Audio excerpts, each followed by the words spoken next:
Ayon sa Philippine Action for Youth and Offenders o PAYO, ang pagkakaroon daw ng sapat at maayos na rehabilitation facility para sa child offenders ang higit na kailangan ngayon. Dapat ang lahat ng local government units ay may kanya-kanyang centers na o mga youth homes para dito ilalagak ang mga kabataang nakakomit ng crime. No?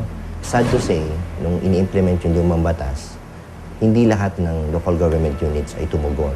Kulang sa suporta ng mga local governments. Sa Section 15 ng Juvenile Justice Law, nakasaad na kailangan magkaroon ng Local Council for the Protection of Children o LCPC sa lahat ng antas ng pamahalaan. Ang mga local council ang magsisilbing pangunahing hensya makikipag-ugnayan sa mga LGU o local government unit upang bumuo ng programa nang sa gayon ay iiwas sa mga minor de edad sa paggawa ng krimen. Case-to-case ngayon yan, then that's implementation of the law. That's not the fault of the law, more of a lack of political will to implement it in some areas. Pero sa mga areas na malakas ang Council for the Protection of Children, sa areas na mayroong political will ang local governments, na child-friendly, matindi ang resulta. Isa sa mga rehabilitation center ang Reception and Action Center o RAC dito sa Maynila. Dito namin nakilala ang 11 taong gulang na batang itatago namin sa pangalang Alvin. Sa isang kalye sa Maynila nahuli si Alvin matapos umanong mandukot ng wallet ng isang Australian national noong nakarang buwan. Nandukot. Yung pagkadukot ko po, tapos bitawan ko yung wallet. Inabol po ako. Foreigner. Tapos mga narangan ako ng mga sidecar boy. Kaya nahuli po ako. Hinala ako dito. Karaniwan daw na may kasamang mga barkada si Alvin sa paggawa ng krimen. Nahihaya po kasi ako. Nagpa-plano kami. Arararara kami, pabilog. Isa dito, isa dito. Yung ako sa likod, binabanatan ko na. Tapos biglang umano yung foreigner. Umalpak. Nahuli ako. Hinala ako sa tulay, babak. Separated yung parents niya, both living with another partners. So, although yung father ang talagang concerned sa batas, kaya nag-advise siya na kung pwede, huwag mo nang i-release sa mother. Kasi yung mother wala naman talagang permanent na tinitirhan.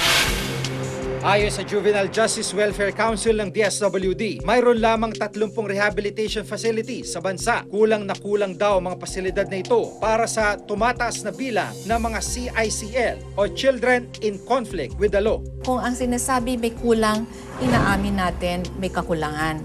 Pero sana ang pakiusap ko, ang mga local government units, bigyan pansin at sila ay talagang i-comply yung nakasaad sa batas na sana sila ang magbigay, magpatayo ng mga youth homes.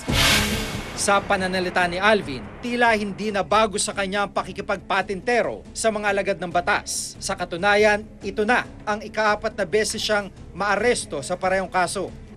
Ilang beses ka na nahuli? Marami-rami rin. Hindi ko lang mabilang. Pero ang isa sa nakikitang problema ng PAYO, hindi rin daw epektibong ginagawang rehabilitasyon sa mga bata, kaya paulit-ulit ang paggawa nila ng krimen. Tuklasin natin, bakit ba nakakomit ng krimen itong mga batang to in the first place? No? Usapin ba ito ng kahirapan? Usapin ba ito ng kakulangan ng values na natutunan nila sa kanilang pamilya? Dapat doon nakatuon yung ating rehabilitation programs.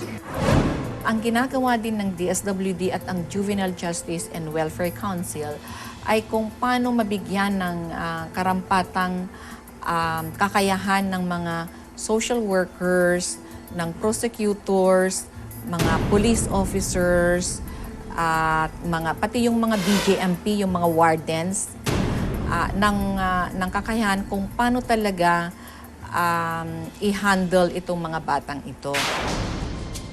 Ayon sa isang child psychologist, kritikal ang edad na 15 pababa para sa isang bata.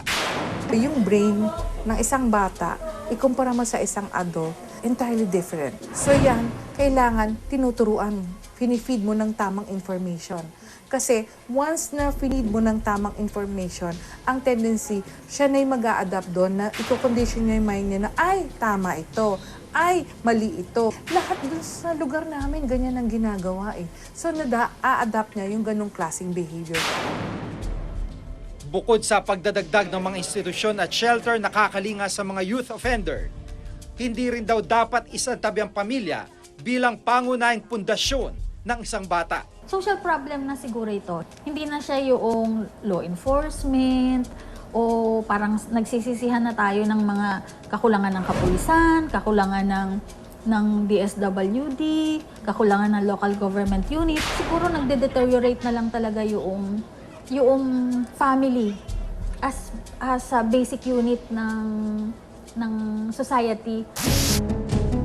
Ngayong patuloy pa rin pinagdedebatehan kung solusyon nga ba ang pagpapababa ng edad ng isang youth offender para mabawasan ang krimen sa bansa. Hindi dapat isang tabi ang maayos na implementasyon ng kasalukuyang umiiral na juvenile justice law. Sapat at maayos na rehabilitasyon para sa mga batang nasasangkot sa krimen ang mas dapat natutukan ng mga nasa pamahalaan para mailigtas sa mga bata mula sa mabigat na kaparusahan. Ako si Giga Manikat at itong nakatala sa aking Reporter's Notebook. Sa dami nga naman ng mga ipis na gumagapang, yung mga tubig na iniimbak nila, napupuno na rin ng ipis. Isa pang problema yung hygiene. Dahil may mahigit 100 evacuees na nandito ngayon sa evacuation center, pero dadalawa lamang yung palikuran.